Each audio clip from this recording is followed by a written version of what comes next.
এক দুপুরে হাদির দেহ থামিয়ে দিয়েছিস। আমার রক্ত প্রবাহে হাদি থামেনি। হাদির মাথায় গুলি ঢুকেছে, আমার মাথায় হাদি ঢুকেছে। যখন আমি খেয়ে পড়ে বেঁচে থাকাকেই জীবনের শেষ সংজ্ঞা ভেবে নিতে চাই, হাদি তখন আমাকে নতুন ব্যাকরণ শেখায়। বাঁচা মানে নিঃশ্বাস নয়। যখন আমার কণ্ঠ হয় কোণঠাসা, হাদি তখন ভাঙা দেয়ালের মতো দাঁড়িয়ে পড়ে সামনে, বলে, দেয়াল ভাঙার জন্যই কণ্ঠ, লুকোবার জন্য নয়।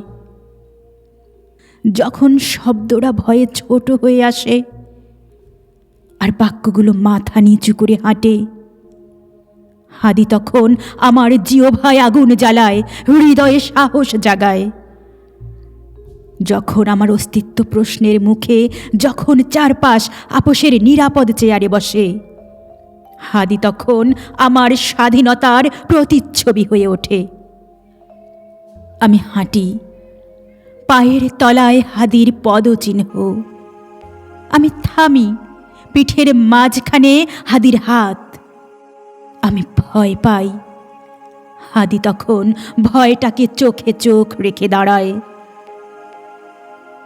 একদিন দুপুরে ওরা হাদির সময় থামিয়ে দিয়েছিল। ঘড়ির কাঁটা কিছুক্ষণ কেঁপে চুপ করে গিয়েছিল শহরের বুকে।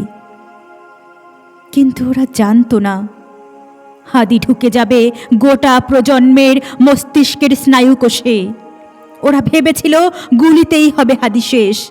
ওরা জানে না হাদি আত্মার সংক্রামক ব্যাধি। হাদি ছড়িয়ে গেছে গোটা বাংলার মানুষের আত্মায়।